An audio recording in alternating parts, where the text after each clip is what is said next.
What's going on, everybody? Welcome back to GmiasWorld, and right now we're going to be jumping into some gameplay. I promised you guys that I would let you guys see why I like the all Madden head-to-head as opposed to the regular, head-to-head seasons. Pretty much what you're going to see in this gameplay. First of all, EA Sports doesn't care about my problems. Deion Sanders is going to fumble 2 kickoffs, but that's neither here nor there. One of the bigger things that I want you to pick up on is the quarterback actually fumbles.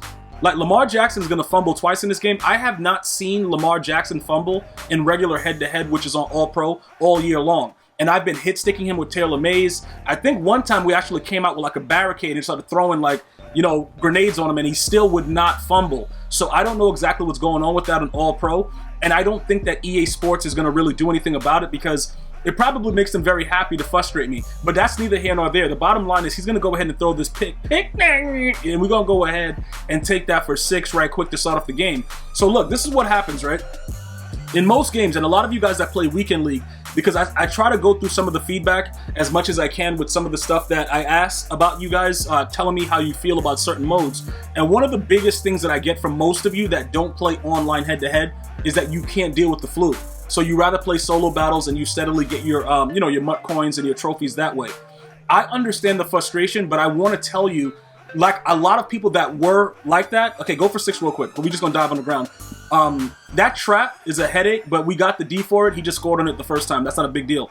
But getting back to what I'm talking about right now with head-to-head, you see when they release like house rules and alternate modes like this, that's gonna be expiring on October 12th, which is the day you'll probably watch this video.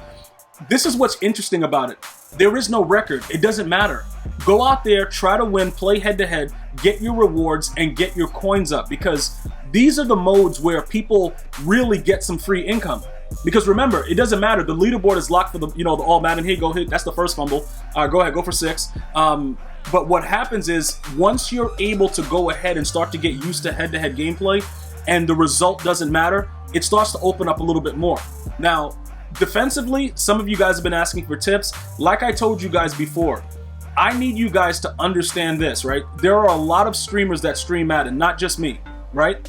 It's not all about, me giving you guys all the defensive tips and all that stuff like that. I show you guys in my gameplays what I'm doing on live streams. I explain it to you, but I need you guys to learn the same way that the same way that I learned. Like, you guys can't just expect everybody's just gonna give you everything. You got to be able to use that old school food for thought. Oh, all right, he's doing this. What's going on with that? And be able to figure out stuff on the go. That's pretty much what I've been doing for a very long time, and a lot of you guys get the benefit from it because of that, you create your own type of scheme based on what you see, and you become even more dominant. You know what I'm saying? So with all of the things that, and on top of all of that, this guy's running 335 nickel 335 normal. So that's just a streak. That's a streak beater right there. I came up with that to beat 335 normal. I know you guys will be like, yo, Gmia, what is that? Why didn't you show us the play? Because you guys are gonna see me run it on stream anyway. And if you guys are not following me on Twitch over at GmiasWorld, then you're doing something wrong. So again, you guys get those opportunities. I do stream on YouTube. I try to, mostly every other Sunday at least. Sometimes you get more Sundays. Sometimes you get maybe a weekday stream. Depends on how my schedule is going. But I try to show you guys as much as possible and let you guys figure out a lot of what the game is on your own. Again, he gave it up again with 3 men on that side. That street beater. I just came up with that recently. It's a very, very good, play. And you can see Jimmy Graham is only at 87 speed and he's burning Deion. So it's pretty exciting to see it happen. But again, that came through practice and understanding what these corners are doing when they're pressing, when they're doing bracket coverages, I just said coverages, but coverages. Because what happens is this, and I don't know if you guys noticed this, a lot of people, when they can't defend you on one side, they'll cross-man you. So the guy on the opposite side will be manned up because they don't know if you're going to do a crosser or what you're going to do. So they run the cross-man. A lot of what you're going to see with 335 normal, okay, right there, he just goes crazy. Yo, Jamaica Philly just went crazy on that. That dude, his deep route running is something else. Yeah, we're going to scream at him though. That deep route running, it'll make you go crazy. Like, real talk, it just makes you go absolutely insane. It makes oh my God, yeah, Deion is just not, Deion is an absolute monster. And Isaiah Simmons, you know what's interesting about that? I'm probably going to have to bench Isaiah Simmons. As much as it hurts me because he's 92, well, he's a 92 speed 6'4", I'm going to probably have to bring Cromartie back and just let Cromartie play that position for me. Because there's nothing else that I can really do about it. Oh my, he caught that. He really, what? Now look, full disclosure, I should have never caught that. I just want to make sure you guys understand it. Like, I threw that ball there because I had no other read. And I was like, you know what? It's Madden 21. What's the worst that could happen? Anything prior to 16, it would have been a pick 6. He would have picked my mom's up, not pay for the Uber, and drop her off across town. But because this game is very, very fluky and it's random, I can do that and I can get away with it. And I've learned that from playing guys like this. I've learned that there is no penalty for a lot of the things that I do. So what are you going to do naturally? Get dotted. You know what I'm saying? Get dotted right quick. Yo, Taylor Mays, if that happens to you again, bro, you're off the team. And I'm not serious about that because you ain't going nowhere, obviously. But again, we might have to bring Cromartie back. Because looking at that with Isaiah Simmons, he could have gotten beaten deep for 6. He didn't, but he could have. So just because of that little could have thing, we got to probably bring somebody in with better man coverage. And right now, to be honest, Isaiah Simmons' card is kind of outdated. We're going to keep him because more than likely he'll get a power up at some point, and then his speed will be kind of OP. But right now, I think we're going to have to bring another corner in for that job. And we'll pretty much take care of that along those lines. At least with DRC, we'll get him to like a 95 speed, and then we'll be able to work with him like that. I believe, like, I think that's what I'm going to do.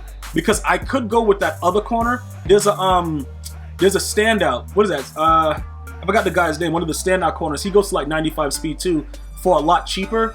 But I think Dominique Rodgers-Cromartie might just be the better player at this time. I'll let you guys know. Because I didn't actually get rid of him yet. I just powered him down and got him off the lineup because I had to focus on the 49er theme team. But looking at this gameplay right there, because it's so nip-tuck, I need the best players out there. So other than DRC, we could go Denzel Ward, and he also gets a 95 speed, but he's shorter. You know what I'm saying? Okay, we just got dotted. Who are these two idiots? That's Dre Bly and who else? Low key, Dre Bly has to go. I might bring in Denzel Ward and Dominique Rodgers-Cromartie. I might do that. I think that's what I'm gonna do because that might be like the determining factor of winning and losing games, just having like the best ridiculous players at every position. I may have to end up doing that. I'm gonna probably go ahead and look into doing that and just keep both of them and figure out how we can work it. But I'm just thinking out loud right now because this guy right here, he knows what he's doing. He's bought 17 ebooks, none of them in English. Actually, all of them are in gibberish. Pick me off real quick. Yep, there you go. Good job, man. Way to jump up, Derwin James. That's a good job right there. Calico, you do that again, you're off the team. It's not even a debate. Like, I'm not even worried about what happens with you and what goes on. You do that again for any reason and you're off the team. Who is that that's trailing? Is that Taylor Mays? Who is that? That's Taylor Mays that's getting routed like that? All right, hold on. I can't really, it's gonna be tough. I'm gonna have to make some adjustments. It's gonna be tough, but no, I gotta keep Taylor Mays. I'm thinking like put somebody else where Taylor Mays is and pretty much have somebody with higher man coverage, but Taylor Mays is generally my user. It's just in certain cases he has to get manned up, and that's why that's like that. But I'm gonna have to make some adjustments. I'm absolutely gonna have to make some adjustments because a lot of what's going on with the routes, the deep route running is very, very important, and a lot of players that I have, well, the two safety positions with Taylor Mays and Isaiah Simmons, looking through this gameplay, they're getting routed accordingly. Like, dudes are getting dealt with accordingly. Right there, Rod Woodson, he's garbage, but whatever. He's doing whatever he has to do out there. We're gonna have to make some adjustments. We're definitely gonna have to make some adjustments. And okay, so what is this? What are you doing here? All right, good. Go for 6 then. Go for 6. Like, don't worry about my feelings. Just go for 6, dude. What the, bro? Who is that? Why? Okay, what's going on right now? Why are dudes out there just getting dominated accordingly? I'm gonna have to revamp the whole situation. And right there, look. Now look. Typically with those RPOs, you have to pass commit, which is like the R1 button and up on the right stick. Right there, I didn't pass commit, and Nnamdi with his vicious press just stayed there and stopped that play. That's not typical. The safe way to do it is just pass commit for any RPO. The bad thing is though, if you pass commit and it's a run, they're probably going to do you like really, really crazy. So you don't want to get used to always pass committing. Sometimes just press.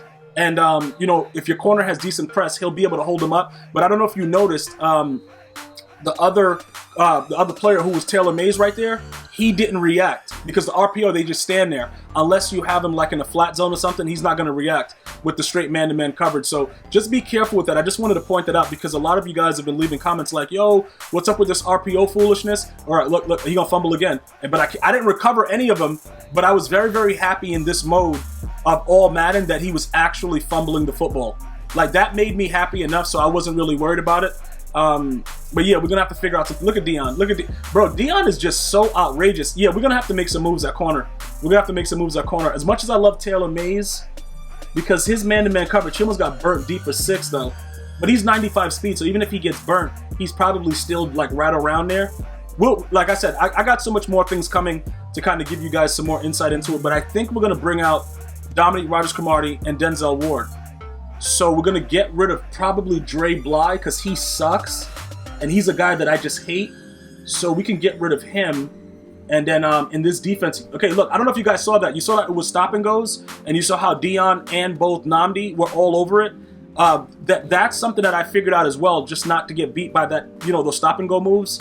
I've been in the lab heavy, man. I've been really in the lab heavy. But you see how we were able to overcome, and then right here he plays no defense, and we just doubt him.